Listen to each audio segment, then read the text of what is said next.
Buen día para todos. Hoy vamos a hablar de la reforma al Código General Disciplinario, a ese proyecto de ley que ha presentado la Procuradora General de la Nación al Congreso de la República para modificar una ley que, si bien no está aprobada, se pretendía que entrara a regir el 1 de julio del año 2021.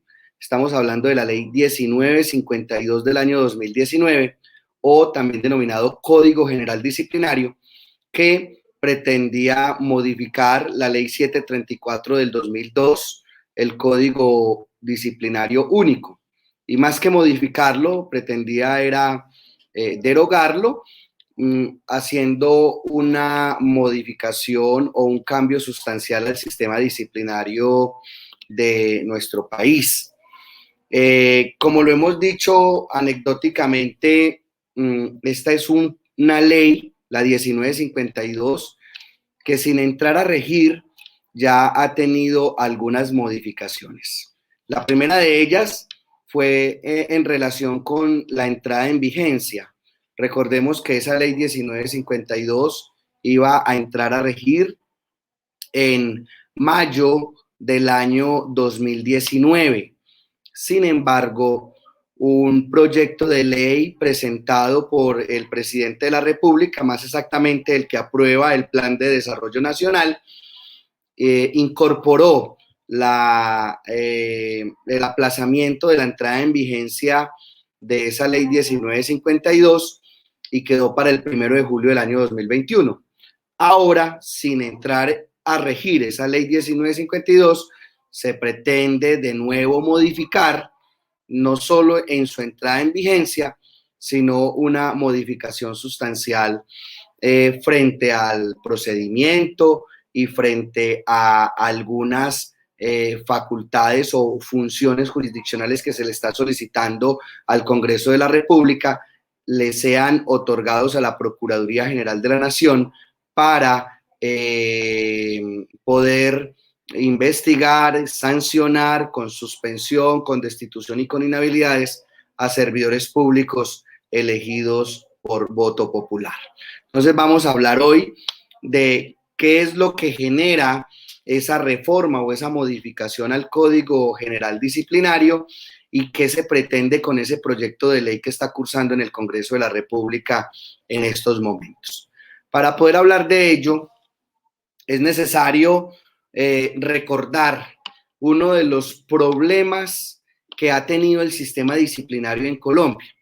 Y uno de esos problemas es esa competencia que tiene la Procuraduría General de la Nación, en cabeza del Procurador General de la Nación y sus procuradores delegados, procuradores regionales y provinciales, para destituir e inhabilitar funcionarios elegidos por voto popular, o más que funcionarios, servidores públicos elegidos por voto popular.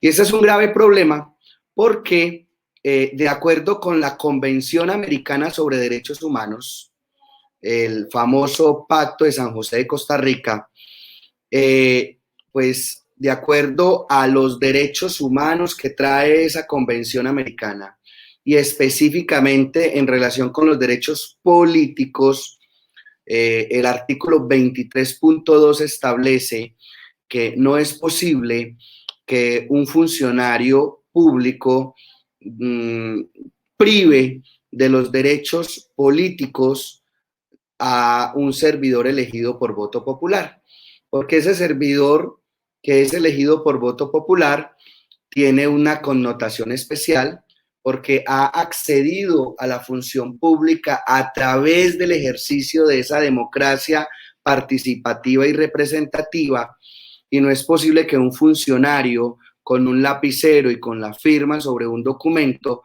lo aparte del cargo, pasando por encima de esa voluntad popular. Entonces, lo que dice el Pacto de San José de Costa Rica o la Convención Americana sobre Derechos Humanos es que solo es posible afectarle los derechos políticos a un servidor elegido por voto popular por parte de un juez. Incluso dice que un juez penal.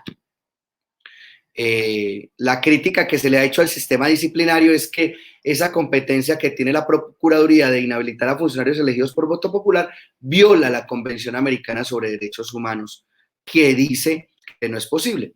Recordemos que el Procurador General de la Nación, sus procuradores delegados, los procuradores regionales y provinciales, no son jueces de la República, no están investidos de jurisdicción. Ellos no expiden sentencias, son servidores públicos, específicamente son funcionarios públicos. Las decisiones que toman a través de los fallos son auténticos actos administrativos y nuestro sistema disciplinario está permitiendo entonces que a través de un acto administrativo se separe del cargo a un servidor elegido por voto popular en contravía de la Convención Americana sobre Derechos Humanos. ¿Y quién destapó digamos, estos problemas jurídicos y quién fue el que tuvo, por así decirlo, la iniciativa de denunciar esas prácticas inconvencionales que se estaban dando en el proceso disciplinario en Colombia? Fue el doctor Gustavo Petro cuando era alcalde de Bogotá. Recordemos que cuando el doctor Gustavo Petro era alcalde de Bogotá, fue investigado disciplinariamente por la Procuraduría General de la Nación por un problema en el servicio público de las basuras en la ciudad. Fue destituido, fue inhabilitado y fue separado del cargo. Esa decisión fue cumplida, fue ejecutada y el doctor Gustavo Petro queda separado del cargo. Él acude al sistema interamericano de derechos humanos, inicialmente entra por la Comisión Interamericana de Derechos Humanos, pide medidas cautelares, como medidas cautelares solicita la suspensión provisional de los efectos del fallo disciplinario y solicita que se ordene al Estado colombiano que pueda él volver al cargo de alcalde de la ciudad de Bogotá.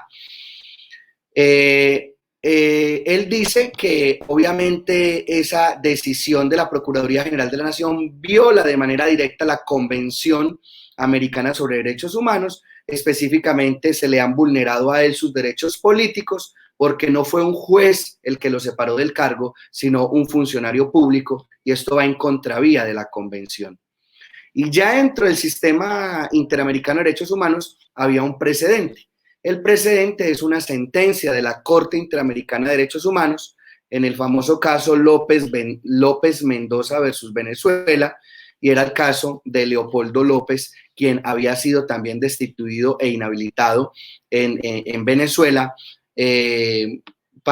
siendo él un funcionario elegido por voto popular, y la Corte Interamericana de Derechos Humanos en ese entonces manifestó que no era posible que un funcionario inhabilitara a un servidor elegido por voto popular, que había violación de derechos políticos, que había violación de la Convención Americana sobre Derechos Humanos, y le ordenó al Estado venezolano devolverle los derechos políticos al ciudadano Leopoldo López Mendoza, volverlo al cargo, y ordenó al Estado venezolano modificar o reformar su sistema jurídico para evitar que eso siguiera sucediendo con otros servidores elegidos por voto popular. Entonces, con ese precedente, el doctor Gustavo Petro va a la Comisión Interamericana de Derechos Humanos, y la Comisión Interamericana de Derechos Humanos, efectivamente, al verificar que el procurador es un funcionario público, que Gustavo Petro era un servidor elegido por voto popular, que había sido separado del cargo, que había sido inhabilitado a través de una decisión de tipo disciplinario, que es de tipo administrativo, más no jurisdiccional, y ordena inmediatamente, decreta la medida cautelar y le devuelve los derechos políticos al doctor Gustavo Petro y lo devuelve al cargo de alcalde de la ciudad de Bogotá. El proceso continúa, pero ahí se genera ya una discusión y un debate, y es si sí o no tiene competencia la Procuraduría para destituir e inhabilitar a funcionarios elegidos por voto popular.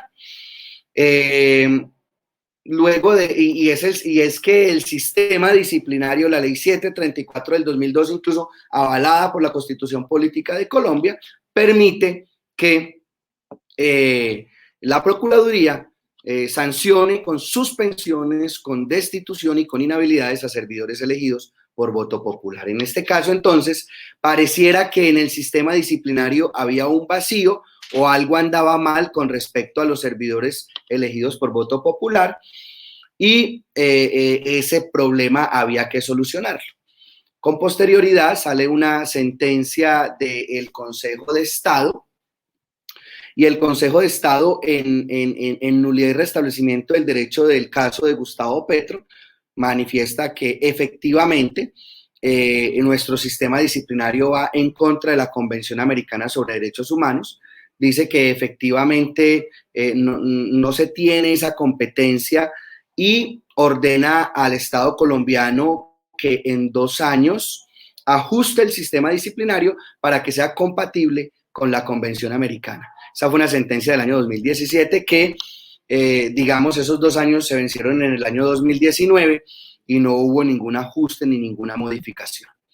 En esa sentencia, el Consejo de Estado deja un poco abierta la posibilidad de que sí la Procuraduría pueda destituir e inhabilitar funcionarios elegidos por voto popular cuando se investiguen actos de corrupción y cuando se investiguen conductas que configuren delitos dentro del Código Penal. Digamos que de acuerdo con esa interpretación, ojo, una interpretación dada por el Consejo de Estado y por la Corte Constitucional en nuestro país, no por la Corte Interamericana de Derechos Humanos. Entonces, de alguna manera se lanza un salvavidas a la competencia de la Procuraduría para inhabilitar funcionarios elegidos por voto popular y le dice, usted sí tiene competencia, pero solo cuando investigue actos de corrupción o cuando investigue conductas disciplinarias que configuren delitos. Entonces, la Procuraduría General de la Nación expide una circular y dentro de esa circular, digamos así, dice que en interpretación sistemática de la jurisprudencia del Consejo de Estado y de la Corte Constitucional y en armonía con tratados internacionales de lucha contra la corrupción, sí tiene competencia para seguir inhabilitando servidores elegidos por voto popular por actos de corrupción o cuando las conductas configuren delito.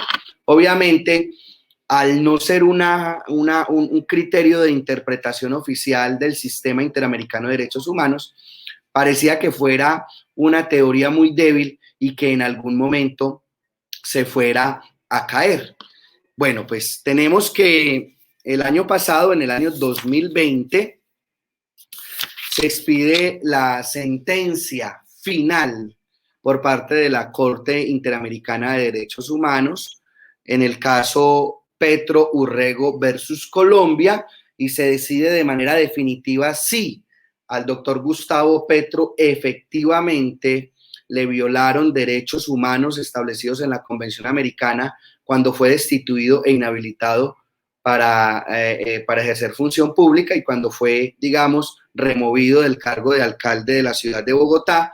Y en esa sentencia, lo que dice la Corte Interamericana de Derechos Humanos, en resumen, es que efectivamente se violan los derechos políticos de los servidores elegidos por voto popular cuando un funcionario lo suspende, lo destituye o lo inhabilita.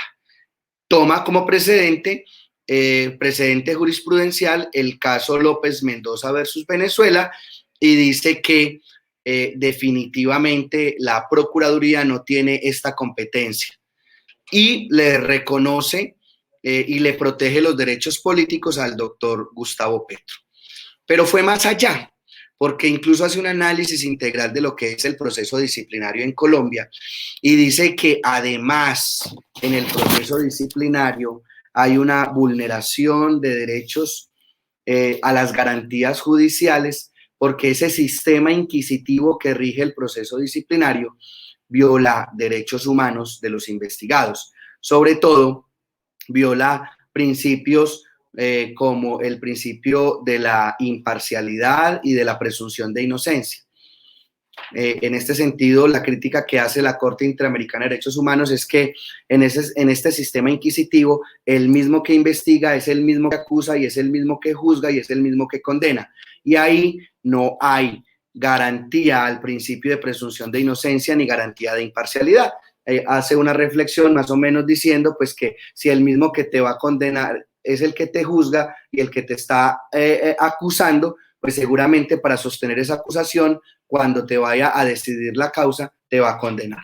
Entonces, lo que dice es que para poder hacer compatible el proceso disciplinario con los tratados internacionales sobre derechos humanos y con la Convención Americana sobre Derechos Humanos, se hace necesario modificar el sistema, pasarlo a un sistema acusatorio donde el funcionario que investiga y acusa sea diferente al funcionario que adelanta el juicio disciplinario y que es el que toma finalmente la decisión. Por lo anterior, entonces, en ese caso, esa sentencia le protege los derechos humanos al doctor Gustavo Petro Orrego y ordena al Estado colombiano ajustar la legislación interna y ajustar el sistema disciplinario para que sea compatible con los tratados internacionales sobre derechos humanos, específicamente a la Convención Americana sobre Derechos Humanos. Y aquí entonces ya ahí sí oficialmente nace la problemática para el proceso disciplinario en Colombia, porque la ley 734 del 2002 permitía a la Procuraduría destituir e inhabilitar funcionarios elegidos por voto popular. Primer problema del derecho disciplinario en Colombia. Segundo, la ley 734 del 2002 traía un sistema inquisitivo donde el mismo funcionario de la Procuraduría que investiga, que acusa y que adelanta el juicio disciplinario es el que decide la causa. Entonces eran dos los problemas que tenía el proceso disciplinario en Colombia: la competencia de la Procuraduría para inhabilitar funcionarios elegidos por voto popular y el sistema inquisitivo que violaba derechos humanos, derecho al debido proceso, la imparcialidad, la presunción de inocencia y una cantidad de principios que rigen las garantías judiciales. Y esos dos grandes problemas que tenía la ley 734 del 2002 no fueron solucionados por la ley 1952 del año 2019. Entonces, bien difícil que es aprobar una ley, bien difícil que es cambiar un código, bien difícil que es modificar un sistema procesal, bien difícil que es modificar las normas de una rama del derecho como lo es el derecho disciplinario. Se modifica la 734 del 2002, pero los dos grandes problemas que tenía esta ley no fueron solucionados. Entonces la ley 1952 quedó a medias, quedó mocha, no solucionó el problema grande que tenía el derecho disciplinario en Colombia. Entonces tenemos que, de acuerdo con la vigencia de la 1952, entraría a regir el 1 de julio del año 2021. El Procurador General de la Nación, Fernando Carrillo, termina su periodo y se posesiona el 15 de enero del año 2021 la doctora Margarita Cabello Blanco como Procuradora General de la Nación. Y lo primero que encuentra es un grave problema en el sistema disciplinario y la Procuraduría es el que ejerce poder preferente en los procesos disciplinarios en Colombia. Es decir, los dueños por naturaleza del proceso disciplinario en Colombia son los procuradores pertenecientes a la Procuraduría General de la Nación. En cabeza de la Procuradora General de la Nación, los procuradores delegados, los procuradores regionales y los procuradores provinciales.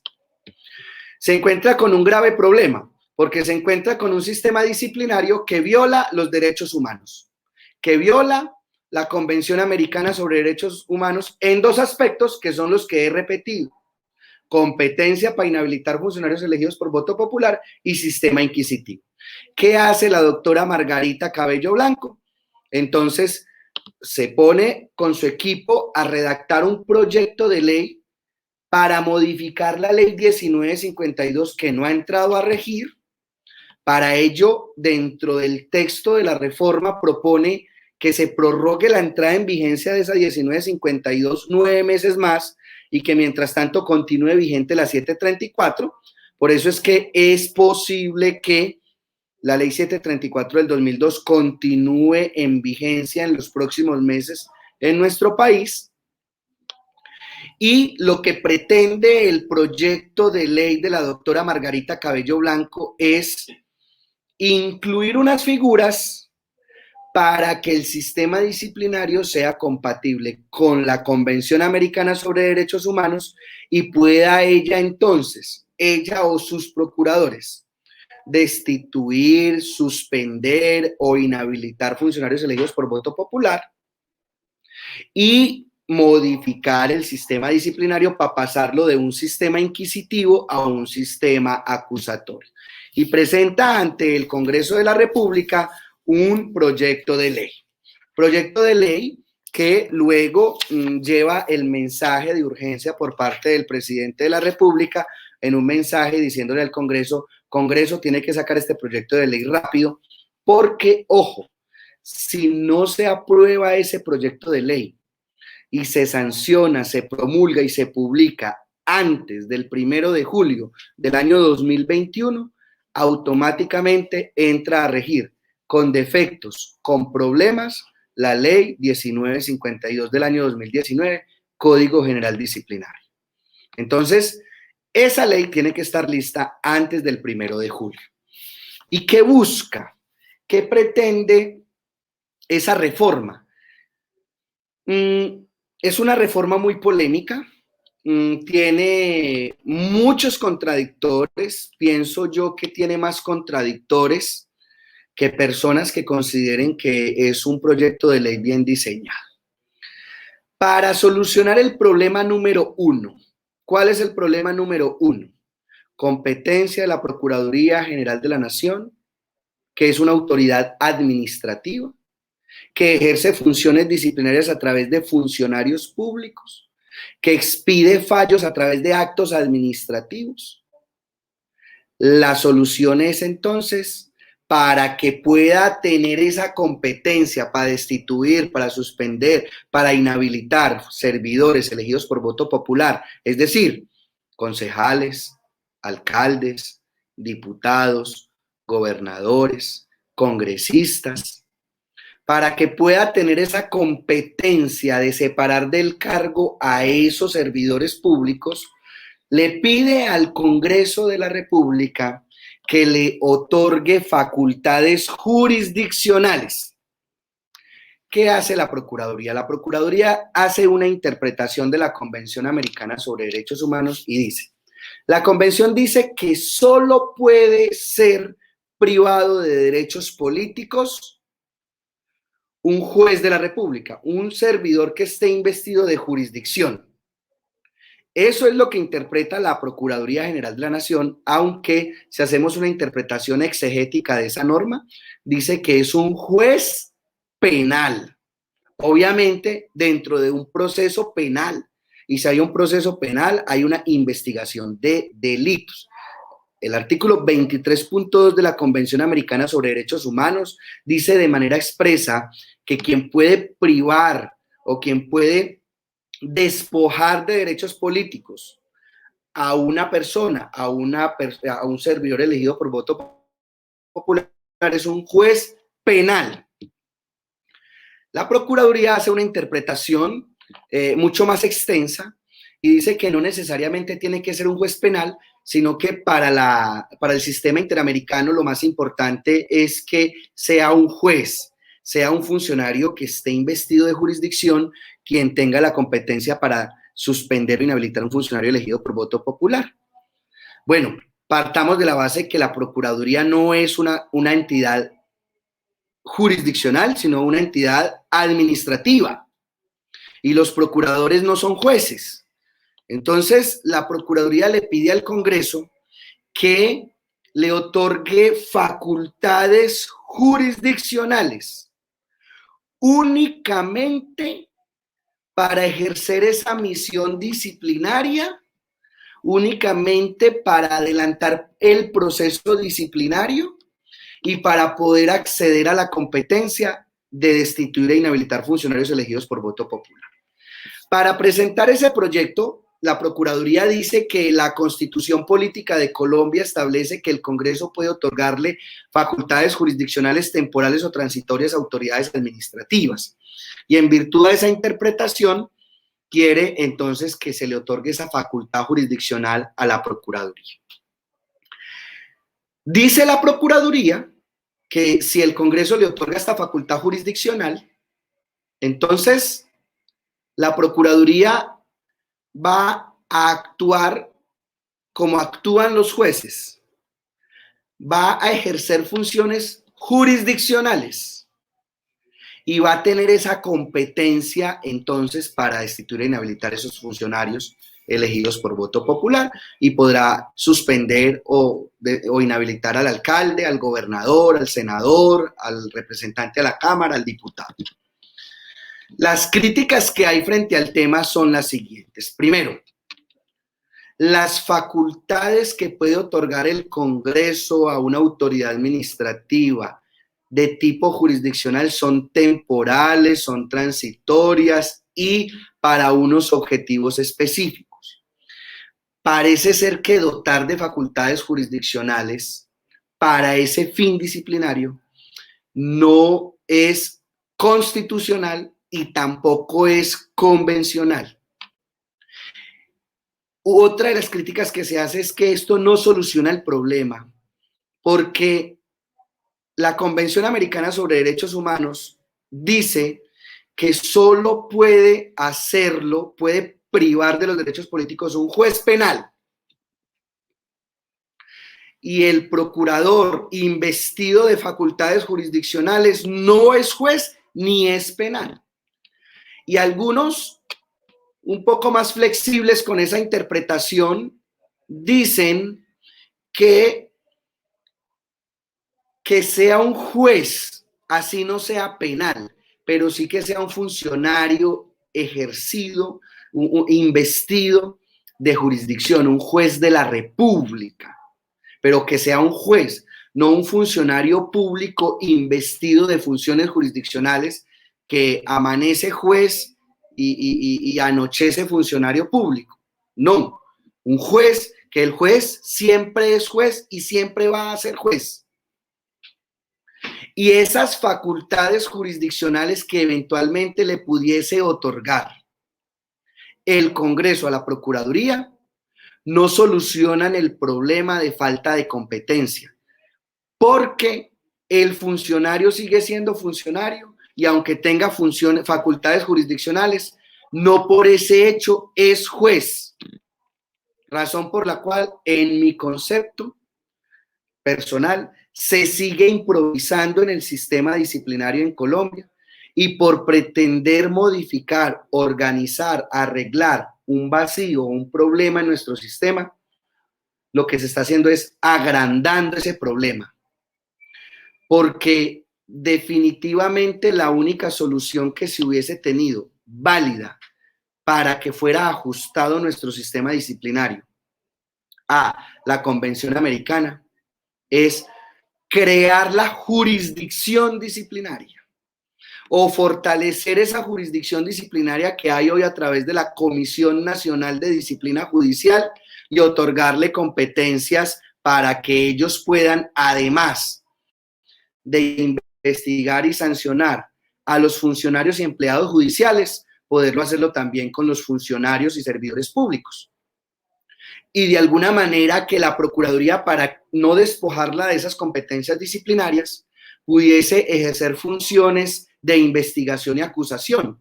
Y de una vez se soluciona el segundo problema, que es el sistema acusatorio. Entonces, digamos que ese es uno de los motivos de reforma que se pretende.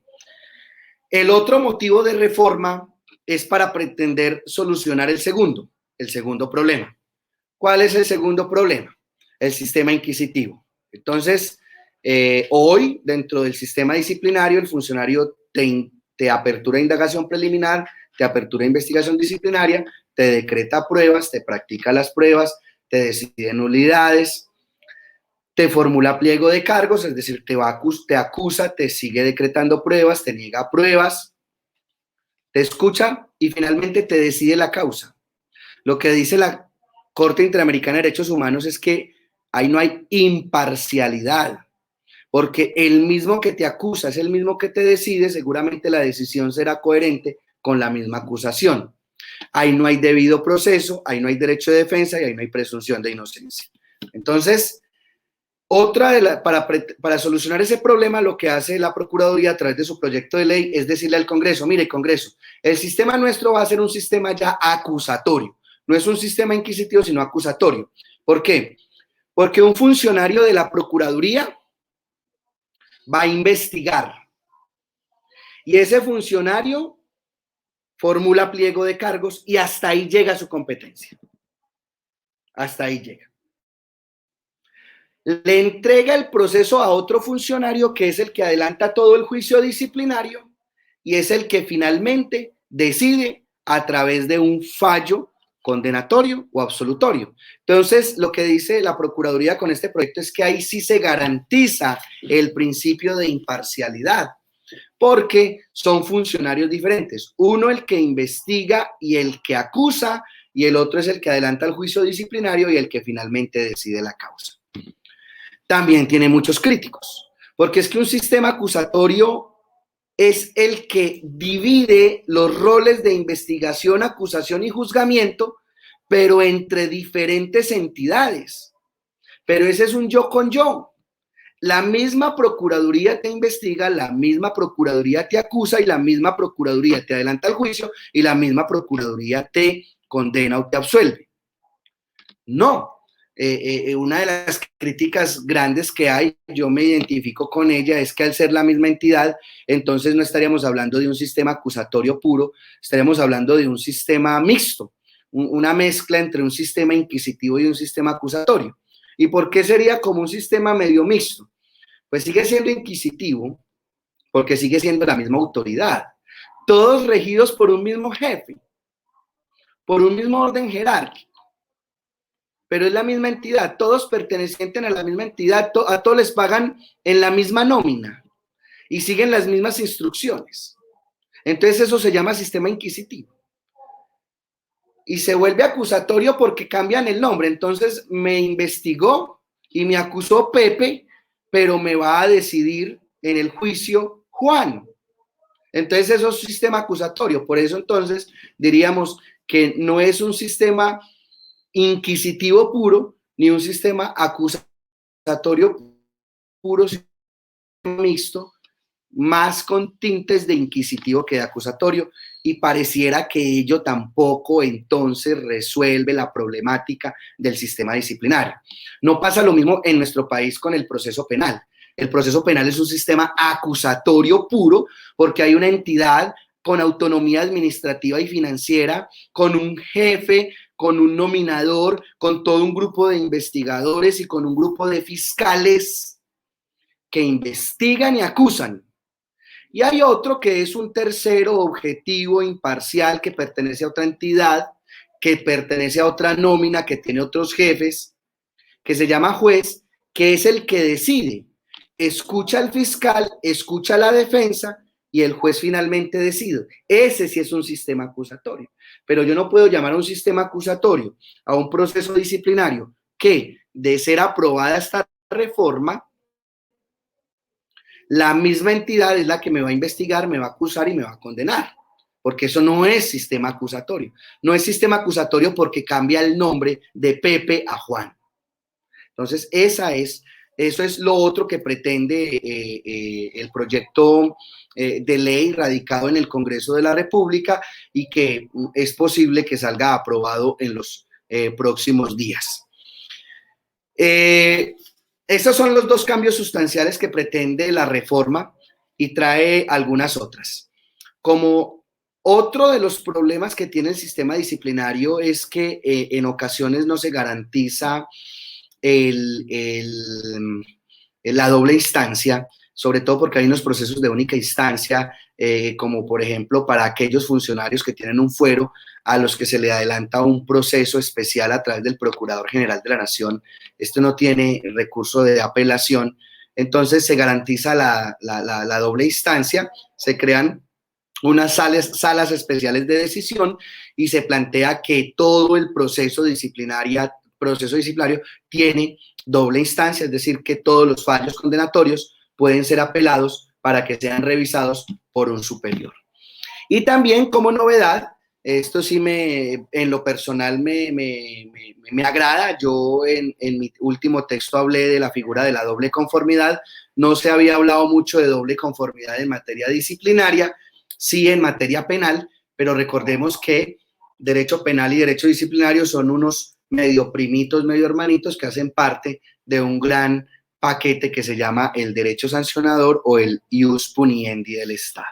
¿Y qué es eso de la doble conformidad? La doble conformidad es aquel proceso que se adelanta donde en primera instancia se absuelve el investigado y como el quejoso tiene la posibilidad de apelar, apela y en segunda instancia revocan y condenan.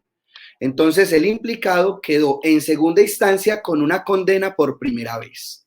La doble conformidad es la posibilidad que esa decisión, que aunque es en segunda instancia, es condena por primera vez, sea revisada por ese superior, no entendida como una tercera instancia, sino como la posibilidad de que un superior revise y de manera definitiva determine si es inocente o es culpable, si debe de absolverse o debe de condenarse. Lo que pasa es que no puede ser que, a la luz de los tratados internacionales de derechos humanos, una persona sea condenada por primera vez en una segunda instancia y se quede condenada sin que sea revisada esa condena que, si bien fue expedida en segunda instancia, fue la primera condena recibida dentro de ese proceso. Entonces se crea la figura de la doble conformidad en materia disciplinaria y se abre la posibilidad que aquel servidor público que fue absuelto en primera instancia, el quejoso apeló y en segunda instancia revocan y condenan, en virtud al principio de la doble conformidad, pueda ese superior de la segunda instancia revise esa condena que se dio en esa segunda instancia para que determine si es definitiva o si se hace necesario revocarla, porque la decisión definitiva tiene que ser la absolución. Y bueno, otras figuras que a los que hemos estudiado la ley 1952 pues nos dejan un sabor agridulce, y es el hecho de que algunas figuras que se crearon con 1952 que modificaron 734 son eliminadas de la 1952, es decir, que nos devolvemos a la 734, o como dicen algunos conferencistas y algunos amigos, incluso parece que nos estamos devolviendo a la ley 200 del 95 y estamos retrocediendo más o menos 15 años. 15 no, 25 años. Entonces, por ejemplo, el proceso disciplinario hoy tiene caducidad y prescripción 5+5=10. La 1952 elimina caducidad, deja solo prescripción 5 años, y con la nueva reforma volvemos al sistema de caducidad y prescripción 5+5=10. Parece que esto es un retroceso. El avance que se tuvo con 1952 se retrocede con ese proyecto de ley. También parecía un avance llegar a la oralidad con la 1952, porque los sistemas judiciales y los sistemas procesales hoy en Colombia y en el mundo pues van encaminados hacia la oralidad. En el proceso disciplinario hay proceso ordinario y proceso verbal, hoy con ley 734 del 2002. Pareciera que para elegir el camino del verbal o el ordinario aunque la ley 734 contempla unas causales, parece ser que está la mera liberalidad o discrecionalidad del funcionario de decidir si va por ordinario y apertura de investigación disciplinaria o se va por el verbal y de una vez formula pliego de cargos y cita audiencia. Pero existían los dos sistemas. La ley 1952 del 2019 eliminaba esta práctica y lo que decía era que era un sistema también mixto, es decir, había algo de ordinario escritural y algo de oralidad verbal. Entonces decía, la indagación previa y la investigación disciplinaria van en escritural, van como si fuera un sistema ordinario, un proceso ordinario, pero a partir del pliego de cargos, con el pliego de cargos hay citación a audiencia y el juicio disciplinario se adelanta todo en oralidad. Esto fue un gran avance, esto fue interesante porque nos iba a poner a la vanguardia de los sistemas procesales de Colombia y del mundo, iba a haber oralidad, los procesos iban a ser mucho más rápidos, pero preocupó a la Procuraduría y preocupó a las personerías y a las oficinas de control interno disciplinario porque tenían que adaptar salas de oralidad, sistemas de sonido y sistemas para poder adelantar y garantizar el debido proceso dentro de ese sistema. Parece ser que la preocupación fue tanta que se introdujo también una propuesta para modificar el sistema procesal y dice palabras más, palabras menos que el proceso se lleva en ordinario, se lleva, digamos, en escritural, la indagación previa y la investigación disciplinaria, pero cuando vaya a formular pliego de cargos, el funcionario decide, también le da la discrecionalidad, si se va por oralidad, entonces formula pliego de cargos y cita audiencia, o se va por un sistema ordinario escritural y lo único que hace es formular pliego de cargos, correr traslado y otorgar el término para presentación de descargos escritural. Entonces nos volvimos a devolver. Es otra de las críticas. Ya hay otras modificaciones, pues de las cuales digamos, no son tan sustanciales, no vale la pena mencionarlos en esta presentación, porque no es una ley que ya esté aprobada y definitiva, entonces es bueno no ahondar, porque si no salen aprobadas esas modificaciones, pues quedaríamos un poco como contaminados con la información.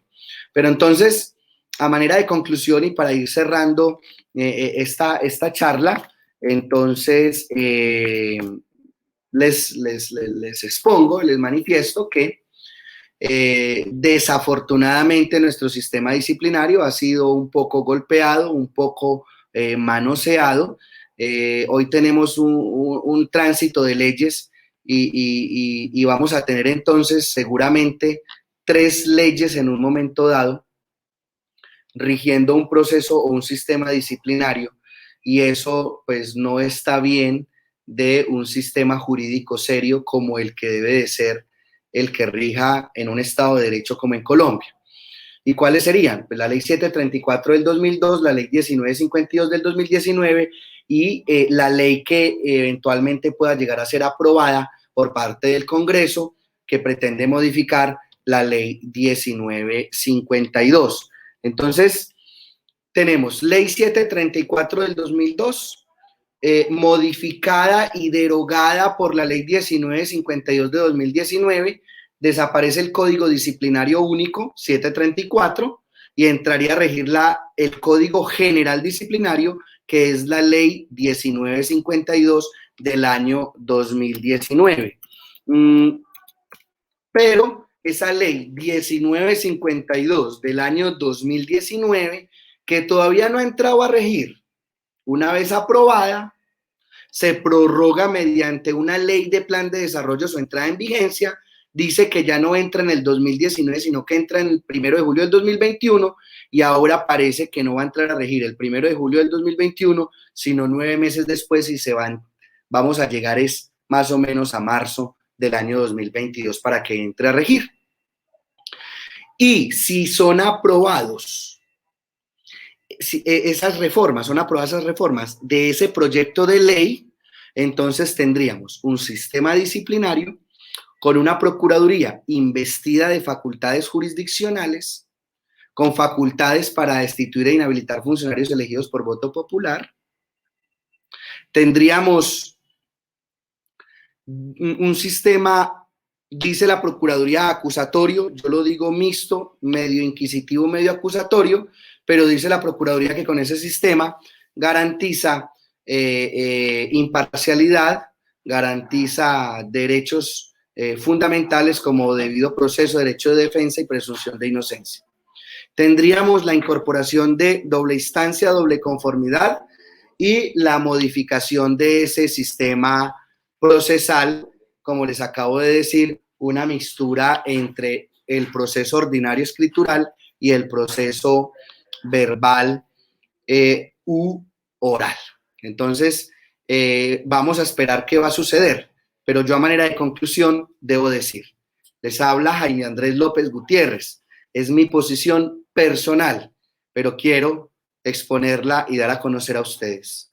Primero, que la ley 1952 del 2019 no solucionó los problemas de la 734, pero que el proyecto de ley presentado por la Procuraduría para modificar la 1952 y pretender organizar o solucionar los problemas que trae nuestro sistema disciplinario frente a la competencia de la Procuraduría para inhabilitar funcionarios elegidos por voto popular y frente al sistema inquisitivo, tampoco la soluciona.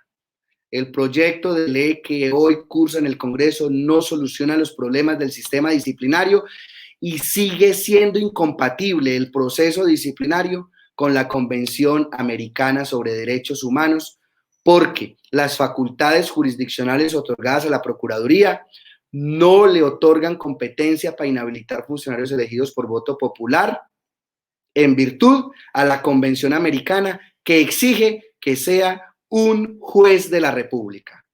Y ese sistema acusatorio que se pretende introducir no es un sistema acusatorio porque es la misma entidad regidos por la misma la misma entidad, por el mismo jefe, por la misma nómina, por los mismos principios, por las mismas funciones.